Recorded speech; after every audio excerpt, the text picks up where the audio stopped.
following are some exercises you can do each and every day before a walk. You can do these exercises once or twice per day, but definitely before you go for that longer walk if you can. First we're gonna do is a long staggered stance, both feet straight and flat. What I want you to try to do is bend the front knee as far as you can while keeping your back heel on the ground. Now while you're doing that, I also want you to turn your hips towards the front leg. By turning towards your front leg, we're challenging that front ankle not to turn out to the side. So keep that big toe down, keep some pressure through the inside of your foot as you bend your front knee and turn your hips towards it. Hold that for 5 seconds, then slowly come on out of it. Try to do it about 7 or 8 times, and then switch your legs and complete again. So again, front foot straight and flat, turning hips and chest a little bit towards the front leg as you bend the knee, and the back heel is gonna stay on the ground, okay? Exercise number 2.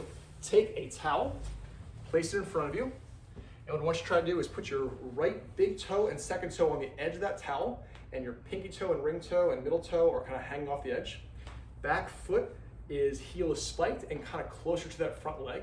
What I want you to do there is I have my right foot on the towel right now. I'm gonna take my left hand and reach for the outside of my left knee as I push my hips back. Once I can't push my hips back any further, I stand back up and push my hips forward. The further I go down and across, the more, again, that front ankle wants to turn out to the side. So we're working on that ankle stability as it ties into the back of the hip. So you're gonna feel a good stretch in the back of your hip and hamstring as you're challenging stability of the ankle. Hold that for a second or two and then come on back up. Try to do about 8 or 10 times and then switch to the other side. If you wanna do a second set for this exercise, totally fine.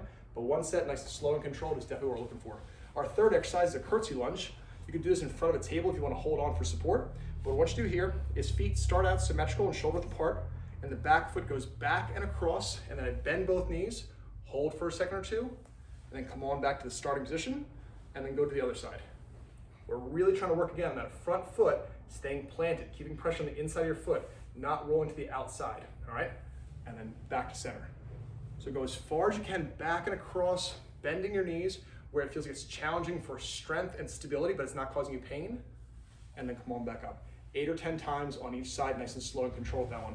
And then finally, we're gonna do a core exercise. Lying on your side, elbow directly underneath your shoulder, elbow bent, thighs are bent but in line with your torso, so now not really far in front of you, just right in line, so a nice straight line. Putting pressure through the outside of your bottom knee and bottom ankle. I want you to lift your hips straight up, hold that for a second or two, and then down slow. Try to do this slow and controlled 8 or 10 times on each side. Give this a try, and I'll see you on Friday.